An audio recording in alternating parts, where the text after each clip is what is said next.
Alors, le thème de mon message, c'est la continuité de ce que Pasteur Pascal a apporté depuis quelques semaines dans une série qui s'intitule « Le royaume de Dieu ».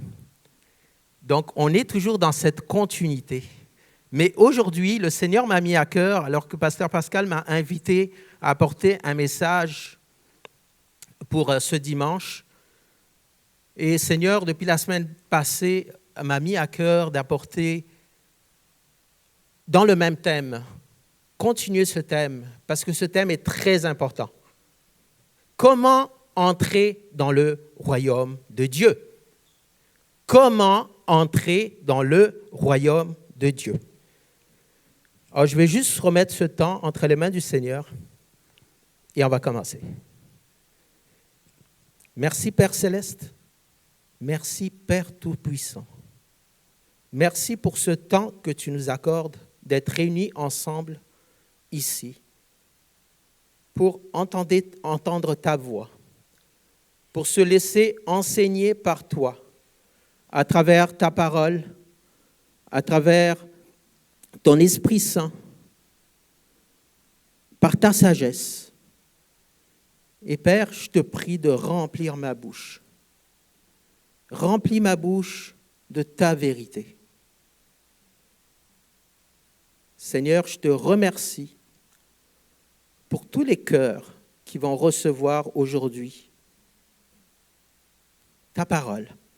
Les cœurs qui vont recevoir aujourd'hui une vérité, qui vont changer leur vie. Parce que c'est ta parole qui transforme.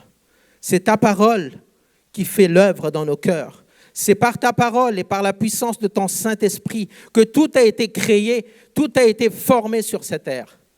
Alors, je te rends gloire, Père, dans le nom précieux de Jésus. Et le peuple de Dieu dit Amen. Amen. Alors, il existe deux royaumes, le royaume de Dieu et le royaume des ténèbres. Si vous êtes ici, c'est parce que vous voulez connaître la vérité. Il n'y a pas un seul royaume, il y a deux royaumes. Le royaume de Dieu où Jésus est roi. Le royaume des ténèbres, c'est une contrefaçon où c'est Satan et c'est tous ses acolytes qui gouvernent. Mais aujourd'hui, vous êtes à la bonne place. Dites, je suis à la bonne place. Amen. Et dans un royaume, il y a un roi, un souverain, comme l'a dit Pasteur Pascal, un prince, des intendants du roi, des serviteurs, mais il y a aussi des gardes du palais. On ne rentre pas dans un royaume, dans un palais, juste comme ça, à la légère. Il y a un protocole. Il y a un protocole à respecter. Il en est de même dans le royaume céleste. Et ce qu'on va faire aujourd'hui, c'est établir les bons fondements. Dites bons fondements. Être bâti sur le roc. Parce que si on n'a pas un fondement solide, on peut être ballotté par tout vent de doctrine. Un va dire, ouais, mais moi j'ai entendu que l'autre, il a dit, l'autre pasteur, il a dit, ben, c'est comme ça que je peux entrer dans le royaume de Dieu, je suis correct, moi. Ou l'autre va dire, ben, écoutez, Dieu est bon, hein, il n'y a pas de condamnation, tout le monde peut rentrer dans le ciel. Et il y a un autre qui va dire, ben, non, moi je peux prendre le chemin, parce que tous les chemins mènent à Rome. Avez-vous déjà entendu ça? Êtes-vous d'accord avec ça? J'ai entendu juste un frère. Êtes-vous d'accord avec ça? Non, merci, vous me rassurez. Amen. Alors, nous allons commencer par abattre toutes les forteresses. Pour établir la vérité, il faut abattre le mensonge. Et aujourd'hui, au nom de Jésus, on va abattre les mensonges. Parce que l'Église est la colonne de la vérité. Amen. Alors, voici les recommandations de Jésus. Ce n'est pas ma recommandation. Suivez jamais ma recommandation. Moi, je vais toujours vous amener dans la vérité de la parole. Demain, je peux changer d'avis. Quitter l'Église. Dieu merci, je ne le ferai jamais. Et vous enseigner autre chose. Et il y en a des serviteurs de Dieu qui l'ont fait. Mais si vous êtes fondés dans la parole de la vérité, vous serez établis dans la colonne de la vérité et vous serez toujours ferme et inébranlable jusqu'au retour, jusqu'à l'avènement du Seigneur.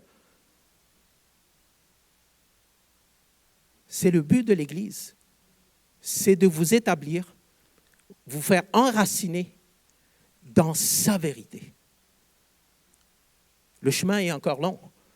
Alléluia, si Jésus revient aujourd'hui, il y en a qui vont être prêts, il y en a qui vont pas l'être. Mais aujourd'hui, je déclare qu'après avoir écouté cet enseignement, vous allez recevoir un fondement pour être prêt à l'avènement du Seigneur. Amen, c'est ça le but. Le but, c'est d'avoir un ministère positif, un ministère qui produit des fruits, mais qui soit fondé dans sa vérité. Alléluia. Alors, je vous invite, frères et sœurs, mes bien-aimés, à ouvrir vos Bibles au Matthieu 5, verset 20.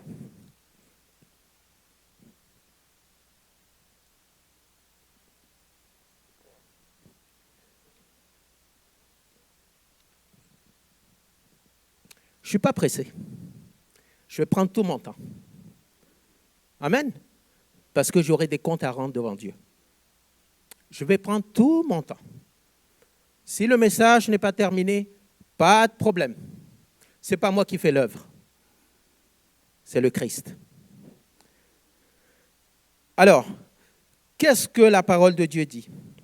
Ici, je vais vous mettre juste dans le contexte que Jésus ici parle aux Juifs, ce peuple qui ont la promesse de Dieu, ce peuple qui croit être vraiment sur le chemin de la vérité, sur le chemin d'aller au ciel. Alors, il parle aux Juifs, il parle aux pharisiens, il parle aux scribes, donc aux docteurs de la loi, à ceux qui connaissent cette parole, l'Ancien Testament, vraiment sur tous les bouts de doigts. Si on se met devant les pharisiens aujourd'hui, on connaît vraiment une infime partie, peut-être 1%. Mais eux, ils connaissaient la loi. Ils connaissaient toutes les promesses. Ils connaissaient quand le moment de la venue de Christ. Mais Jésus leur donne un avertissement. Pourquoi? Ce n'est pas parce que Jésus ne les aime pas. Parce que Jésus veut qu'ils se détournent de leur façon de penser pour qu'ils viennent se convertir, qu'ils viennent plutôt de penser à la façon de Dieu. Donc, que Jésus va nous montrer tout au long de cet enseignement. Car je vous le dis, si votre justice ne surpasse, c'est-à-dire si votre justice, votre état d'être, votre façon d'être, qui doit être acceptée, qui doit être la façon d'être qui est acceptée par Dieu, votre intégrité, la pureté de votre cœur, si votre justice ne surpasse, ne dépasse, ne va pas au-delà de celle des scribes et des pharisiens, vous n'entrerez point dans le royaume des cieux. Ouh! Hey, ça fait mal. Est-ce que vous aimeriez que je vous apporte, toi tu ne rentreras pas dans le royaume des cieux? Aimeriez-vous ça? Non. Mais pourtant c'est la vérité.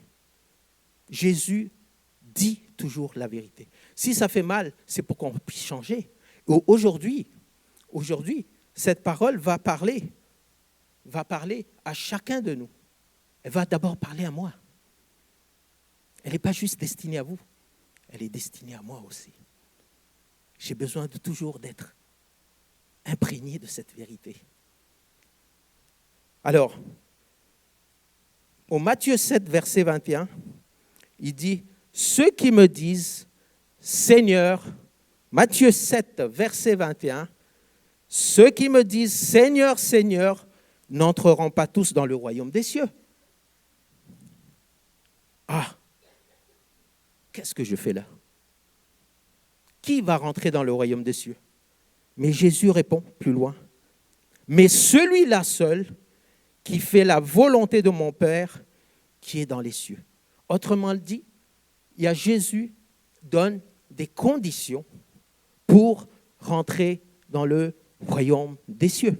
On va dire que c'est des recommandations. Moi, j'aime mieux le mot recommandation. Pas des conditions, pas des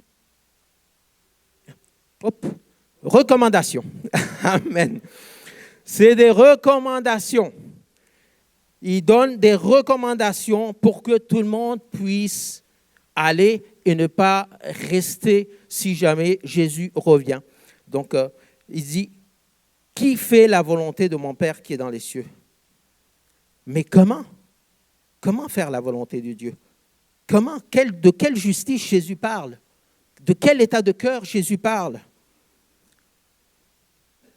Admettons, je vais vous illustrer, que je vais entrer dans, on va dire, le royaume du Canada. Je viens dans ce pays, au Canada. Donc là, je viens avec mes bagages, j'avance, je descends de l'avion et j'arrive au bureau de l'immigration. Qu'est-ce que je vais présenter d'abord aux agents d'immigration? Amen. Un passeport. Et en passant, j'ai rencontré un frère ce matin. Je ne donnerai pas son nom, il va se reconnaître. Prophétiquement, il m'a donné ce petit pamphlet, passeport pour aller au ciel. Alléluia! Et merci mon frère, merci, parce que c'est Dieu qui t'a mis dans le cœur. Amen. Amen. Passeport pour aller. Et là, c'est marqué approuvé. Amen. Donc, qu'est-ce que je fais dans le bureau d'immigration? Je présente mon passeport. Admettons que je présente mon passeport et là, le douanier ou l'agent d'immigration, appelez-le comme vous voulez, il regarde scrupuleusement. La première chose qu'il va faire, c'est qu'il va passer dans une machine, dans un appareil pour voir si c'est vrai ou un faux. Et là, je peux commencer à rouspéter. J'ai deux attitudes. Où je dis, monsieur l'agent, mais pourquoi vérifies-tu mon passeport? Moi, je suis sincère, moi, je suis un honnête homme. Est-ce qu'il va arrêter son travail puis il va te laisser rentrer? Non. Mais pourquoi? C'est son travail. Parce que c'est son travail. Donc, il va faire son travail. Mais là, on est là, mais monsieur l'agent, mais là, il va regarder, mais monsieur, votre passeport n'est pas étampillé. Ou il n'y a pas, la couronne qui est étampillée, si vous êtes Canadien, sur votre passeport. Je ne peux pas vous le laisser. Je ne peux pas vous laisser rentrer là, c'est de la falsification. Oui, mais vous savez, je suis sincère, je suis honnête, moi, comme gars, je suis une bonne personne. Monsieur l'agent, s'il vous plaît, là je pleure devant monsieur l'agent, est-ce qu'il va me laisser rentrer? Non. Je peux pleurer pendant 1 heure de temps. Qu'est-ce que l'agent il va faire? Il va amener la police de l'immigration. Il en est de même dans le royaume de Dieu. Matthieu 7, verset 13. Matthieu 7, verset 13.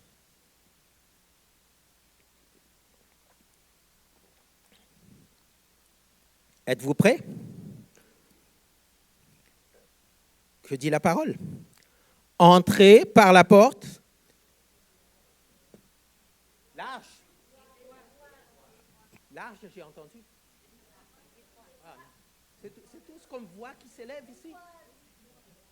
Droite. Entrez par la porte. Amen. Car large, maintenant, il le dit, vraiment, il explique, large est la porte, spacieux le chemin qui mène à la vie éternelle, à la perdition. Large est la porte qui mène, spacieux le chemin, et de nombreuses personnes qui rentrent par ce chemin qui est spacieux, qui est facile, mais large, étroite est la porte, resserré le chemin qui mène à la vie.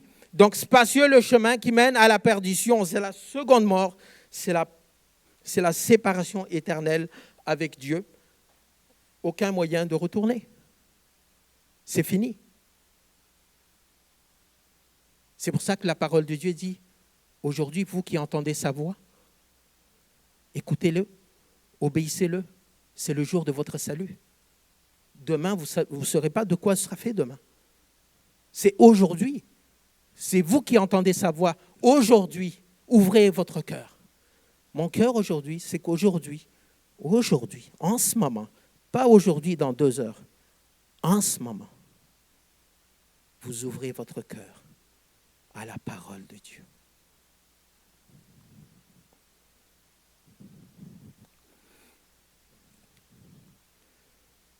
Elle dit, spacieux le chemin, il y en a beaucoup qui entrent par là. Il y en a beaucoup qui rentrent par un autre chemin.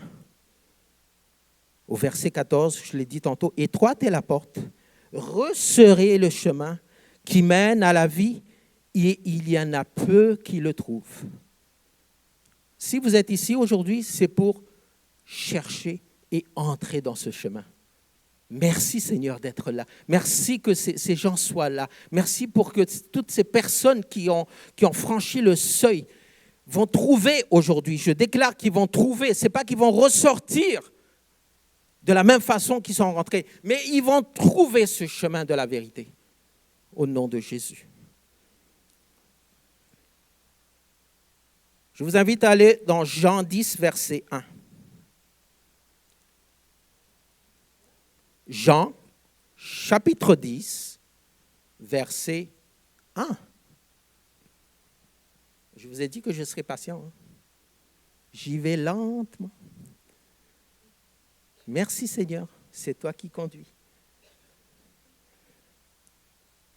En vérité, quand Jésus dit en vérité, c'est qu'il y a un point capital. Il est en train de soulever un point capital, un point important que nous devons comprendre. En vérité, celui qui n'entre pas dans la porte, dans la bergerie, par la porte, dans la bergerie, mais qui y monte par ailleurs, est un voleur, est un brigand. Qu'est-ce qu'on fait d'un voleur et d'un brigand? Ah! Je croyais que vous étiez des gentils. Allez-vous faire ça?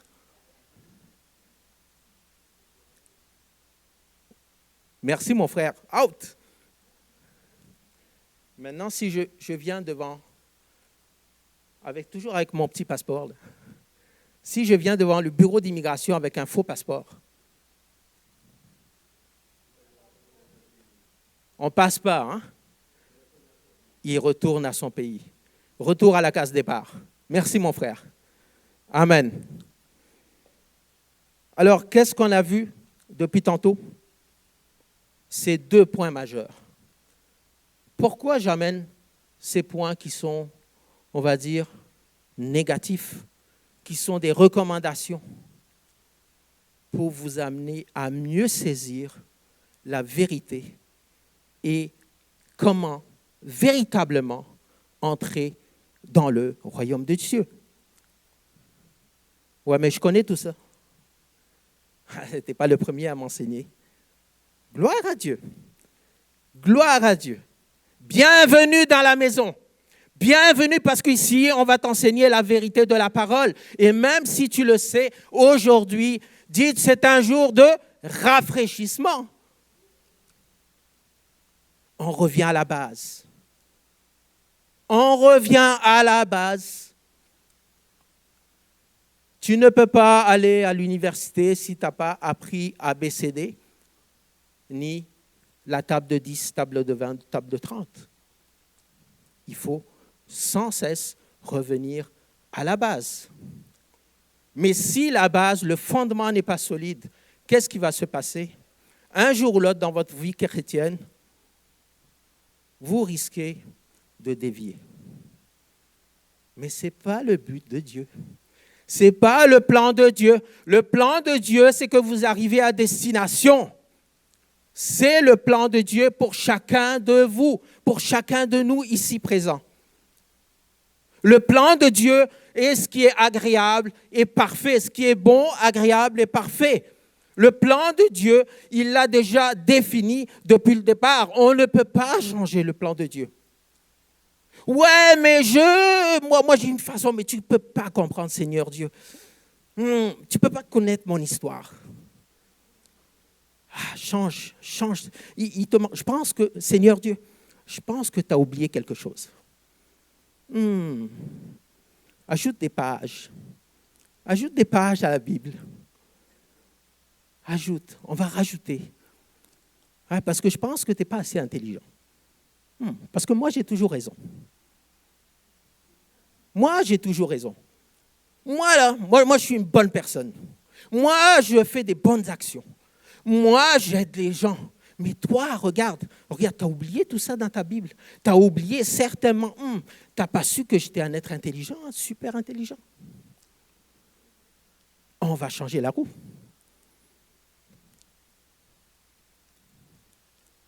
Non, mauvaise nouvelle.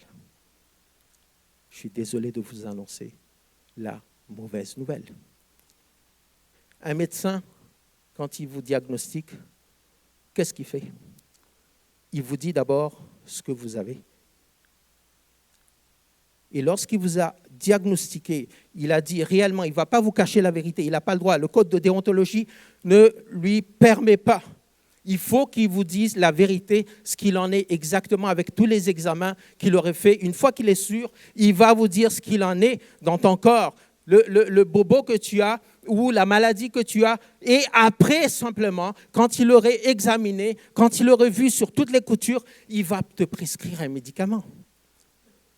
Et aujourd'hui, ce qu'on va faire, c'est qu'on examine les recommandations de Jésus qui peut te disqualifier, qui peut me disqualifier pour enfin entendre la bonne nouvelle.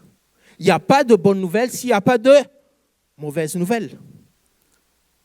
Mais sinon, qu'est-ce que ça devient? Un évangile bonbon. Tout est bon, on ne parle plus de péché, on ne parle plus de tout ce qui est négatif, mais Dieu est bon, Dieu est bon. Oh, je suis dans l'impudicité, Dieu est bon. Oh, je suis dans le péché, Dieu est bon. Alléluia. Oh, je peux tout faire. Dieu est bon. Non, frères et sœurs. Non. Moi, je suis là pas pour vous caresser. Je suis là pour vous dire la vérité. Parce que j'aurai des comptes à rendre. Je ne suis pas là pour me faire flatter ou que vous appréciez mon message. Moi, j'ai un mandat, c'est d'apporter la parole de Dieu. Et je vais apporter ce que le Seigneur m'a mis dans mon cœur. Amen. Mais en passant, je vous aime.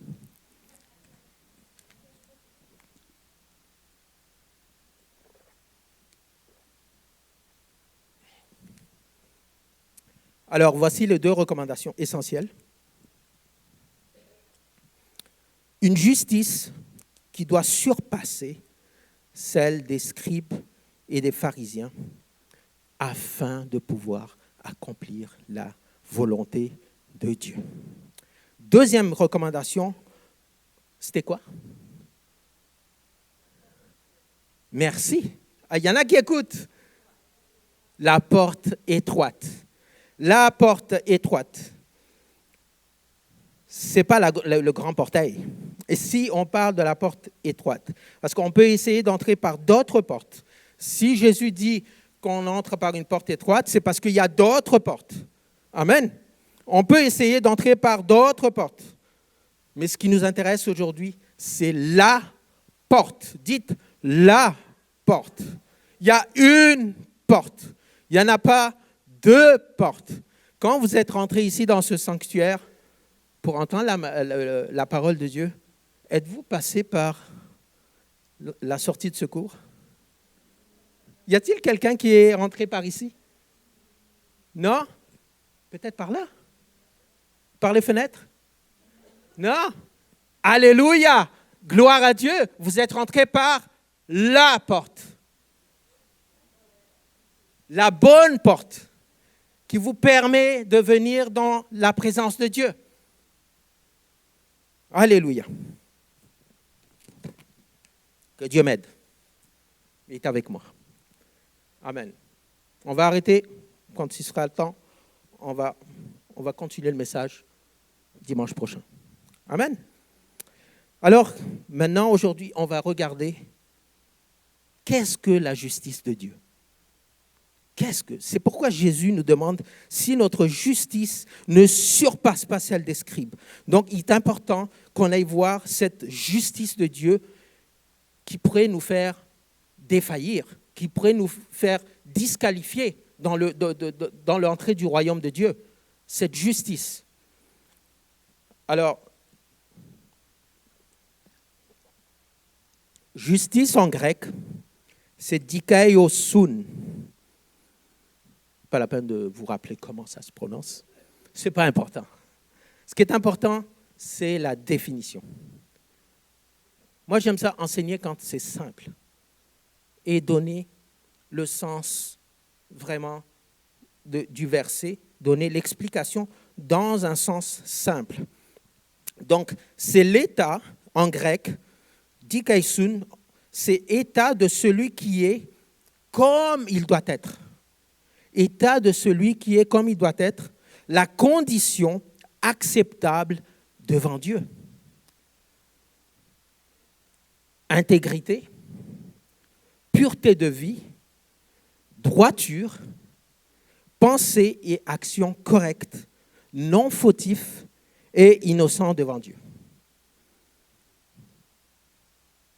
Qui aujourd'hui dans sa vie est capable de remplir cette justice?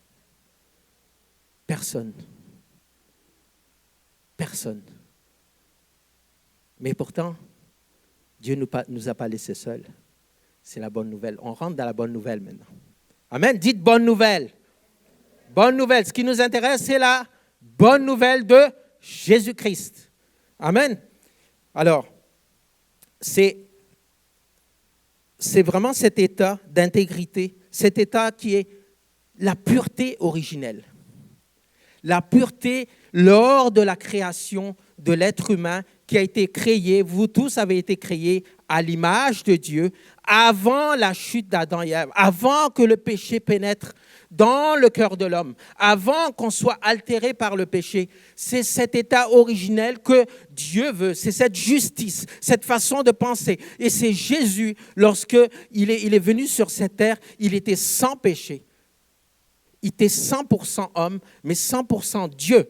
Mais il était sans péché et son cœur était pur devant Dieu. Et c'est pour ça qu'il a pu accomplir parfaitement son œuvre. Mais Jésus nous appelle à marcher dans cet état. Mais on ne pourra pas le faire à travers nous. On ne pourra pas le faire par notre propre force. On ne pourra pas le faire par notre intelligence, ni par notre état de pensée. Que je veux essayer d'être juste. Essayez-le en sortant, en passant. Si vous ne demandez pas à l'Esprit de Dieu de vous aider, vous allez tomber. Je vais essayer d'être juste. Je vais essayer d'être bon. Je vais essayer d'être bienveillant. Je vais essayer de ne pas m'énerver. Je vais essayer de ne pas être en colère. Est-ce que vous avez réussi? Non. C'est quoi? On chute, on tombe. Immédiatement après, hop, on est déçu. On est frustré. On est frustré.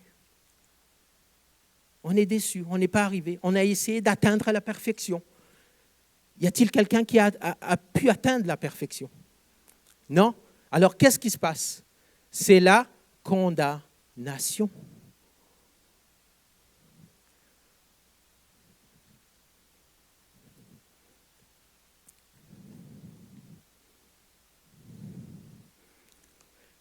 Alors, dans cet état que Jésus nous demande, c'est être une personne qui n'a jamais failli, sans casier judiciaire, un état de pensée correct, intègre, sans fourberie, droit, innocent devant Dieu, sans corruption dans nos pensées.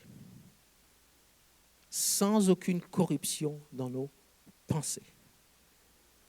Celui-là pourrait accomplir la volonté de Dieu. parfaitement la volonté de Dieu. Parfaitement. Mais pourquoi Jésus disait-il cela aux pharisiens, aux Juifs? Parce que Jésus regarde au cœur. Jésus ne regardera jamais de ce que tu as pu accomplir dans ta vie. Oui, Jésus nous demande de faire des bonnes choses. Jésus nous demande d'être bon. Jésus nous demande d'être bienveillant. Et même celui qui n'a pas reçu encore Jésus. Je vous dis, il y a des gens qui ont beaucoup de compassion. Il y a des gens qui sont bienveillants. Il y a des gens qui ont le cœur d'aider les autres. Il y a des gens qui aiment les secourir, les blessés, secourir les malades. Les médecins, ils font du bon travail. Ils sont remplis de compassion. Ils vont même rester là jusqu'à ce que la personne puisse être guérie. Ils vont donner toute leur vie. Mais est-ce qu'ils peuvent venir maintenant devant Dieu avec leur passeport? Seigneur Dieu, je suis médecin chirurgien. Ah, moi, j'ai fait 100 heures par semaine. J'ai sauvé beaucoup de vies. Ça, c'est l'autre porte. Ça, c'est ma justice. Jésus dit, Dieu dit, non. Non, tu as manqué ton coup. As-tu été payé pour les 80 heures?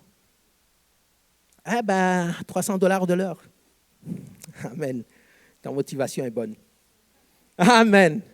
Même ton cœur était pur, même tu étais bienveillant, mais ta motivation était où? Ah, ouais, mais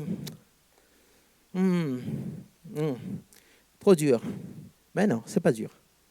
Dites que c'est pas difficile. C'est facile d'entrer dans le royaume de Dieu.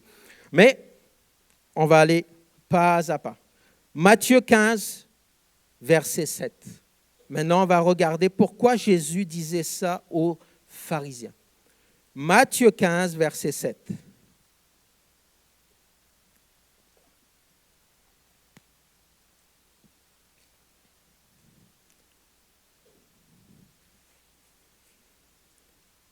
Comment Jésus commence? Hypocrite! Waouh! Hey, Jésus est doux, hein? Il est doux. Hypocrite. À qui il s'adresse? Aux Juifs, à ses contemporains. Il s'adresse aux pharisiens, aux scribes, aux enseignants de la loi, à ceux qui avaient une autorité dans le temple, dans les synagogues, là où Jésus enseignait. Mais est-ce que Jésus avait peur d'eux? Il avait une mission, de proclamer la vérité. Sa mission est que ces gens puissent se détourner de leur mauvaise façon de penser, de leur mauvaise façon d'agir, de leur mauvaise façon de fonctionner, mais qu'à partir de là, qu'ils puissent vraiment se détourner pour qu'ils puissent chercher et marcher selon le cœur de Dieu. Parce qu'ils annonçaient la parole, la lettre, toutes ces paroles, ces lois qui étaient saintes, mais des lois sans vie. Parce que la lettre tue. Lorsque je balance un verset comme ça, boum, elle peut tuer ton cœur. Mais l'esprit vivifie. Dites l'esprit vivifie. L'esprit vivifie. Et aujourd'hui, c'est l'Esprit qui nous amène la parole de Dieu. C'est l'Esprit Saint qui va faire son œuvre dans votre cœur. Amen. Alors, hypocrite, Ésaïe a bien prophétisé sur vous 700 ans auparavant, avant que Jésus arrive. 700 ans, Ésaïe a prophétisé sur le peuple d'Israël qui s'est toujours rebellé, alors que ce peuple avait la promesse, alors que ce peuple avait reçu, vraiment avait vu la main de Dieu. Alors que ce peuple a été conduit par la main de Dieu, il a été sorti de l'esclavage. Mais son cœur était toujours endurci. Ce peuple m'honore des lèvres, mais son cœur est éloigné de moi. Ce peuple, je peux venir ici, je peux être dans une église pendant 25 ans, 30 ans, 40 ans. Oui, je suis un vieux chrétien, ça ne veut rien dire. Aujourd'hui, Jésus te demande, change ton cœur, change ton attitude. Ce n'est pas le fait que tu es là pendant 40 ans pour 50 ans. Tu peux être pendant 50 ans, mais pendant 50 ans, tu as réchauffé le banc. Ce peuple, Riaz, tu es là pour m'honorer des lèvres, mais ton cœur est éloigné de moi. Tu es là pour enseigner quelqu'un, mais ton cœur, lorsque tu sors, ton cœur est éloigné de moi. Ton cœur ne m'obéit pas. Ton cœur ne fait pas ce que je te demande. Tu as une double personnalité. Ici, tu joues les gentils, mais chez toi, qu'est-ce que tu fais?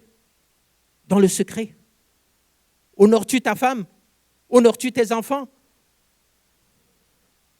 Qu'est-ce que tu fais à ton lieu de travail? Merci Seigneur. Merci que cette parole pénètre dans mon cœur. Que cette parole fasse son effet dans ma vie. Et je m'humilie devant toi. Tu es le seul qui puisse accomplir ta justice. Et j'ai besoin de toi. J'ai juste besoin de toi. J'ai juste besoin de te faire confiance. Père, merci pour Jésus.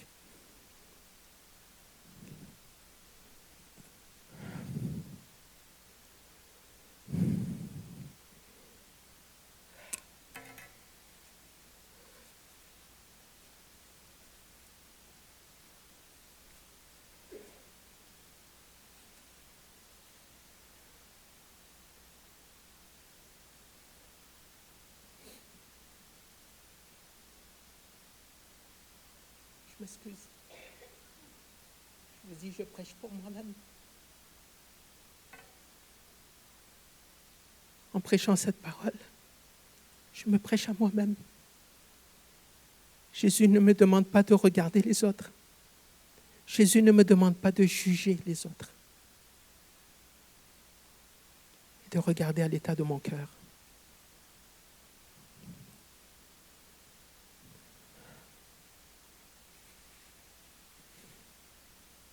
Si je me tiens debout ici, c'est grâce à lui.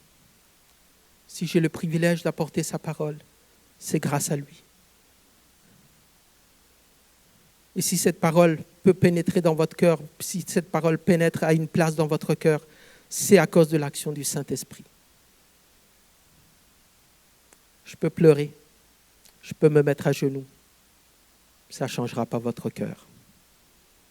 Et je vais rendre gloire à Jésus-Christ seul.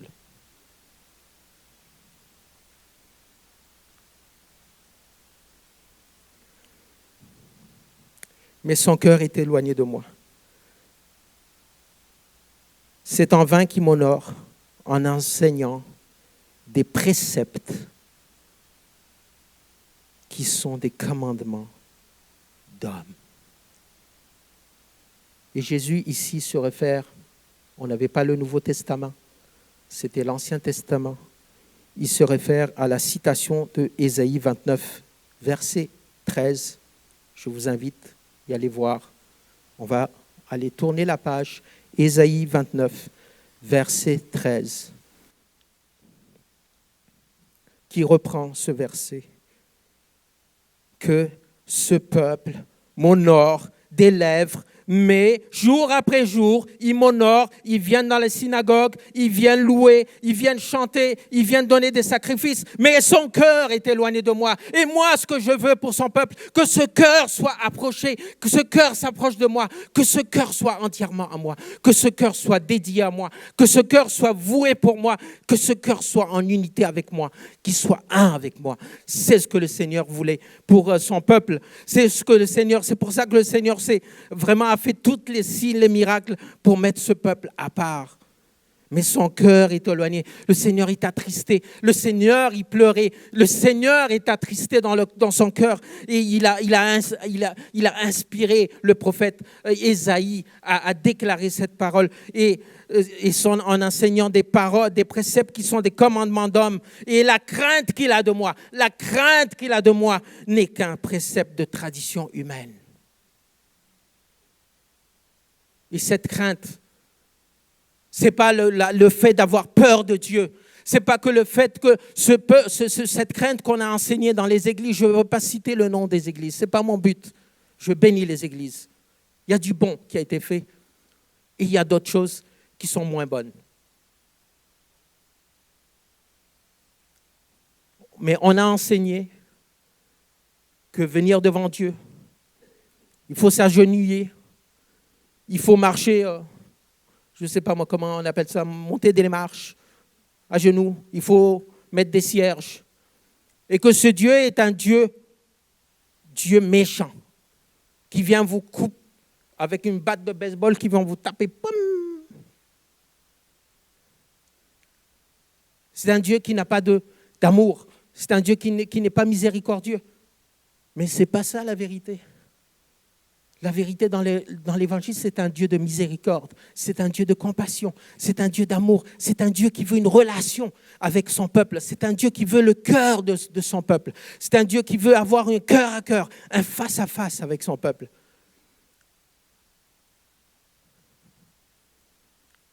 La crainte qu'il a de moi, cette crainte que Dieu cherche, c'est une crainte révérentielle, c'est une crainte que, honore-moi, viens dans ma présence, fais-moi confiance. Suis-moi, écoute-moi, écoute ma parole.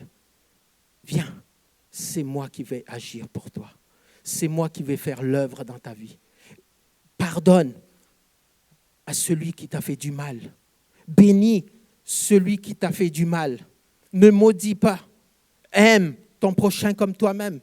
Mais c'est ça la crainte révérentielle de Dieu. Marche dans la justice, marche dans l'honnêteté. Mais c'est moi qui vais accomplir ça à travers toi. Amen. Et c'est pour ça que au verset 18, continue au verset 18, mais ce qui sort de la bouche vient du cœur. Et c'est ce qui suit l'homme, dit Jésus. Car c'est du cœur, en grec ça s'appelle, c'est le cardia, c'est le centre et le siège de la vie spirituelle, émotionnelle. Ce centre a été souillé par le péché. Et c'est du cœur que viennent les mauvaises pensées. C'est du cœur que viennent les meurtres. C'est du cœur que viennent les adultères.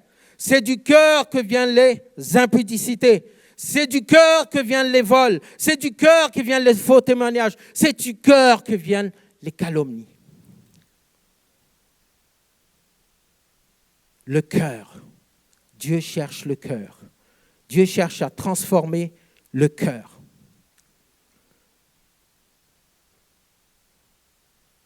Dieu ne veut pas que tu fasses semblant d'être une bonne personne. Dieu ne veut pas que tu viennes ici avec tes habits le dimanche. Dieu ne veut pas que tu viennes ici juste pour que tes frères et sœurs te voient, pour que tu aies un homme pieux. Dieu veut ton cœur. Dieu veut que tu sois à lui entièrement. Et Dieu va faire quelque chose de glorieux pour t'avoir. Dieu va faire quelque chose, une œuvre magnifique, un sacrifice pour que ton cœur revienne à lui. Ce n'est pas toi qui vas le faire, ce n'est pas moi qui va le faire. Ça, c'est l'œuvre de Dieu.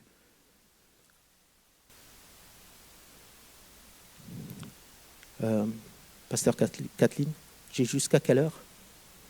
2 heures, 3 heures? Là. Amen. Je me soumets à ça. J'étais parti. Amen. Amen.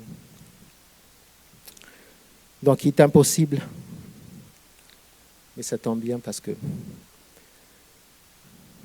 la semaine prochaine, je vais apporter la suite.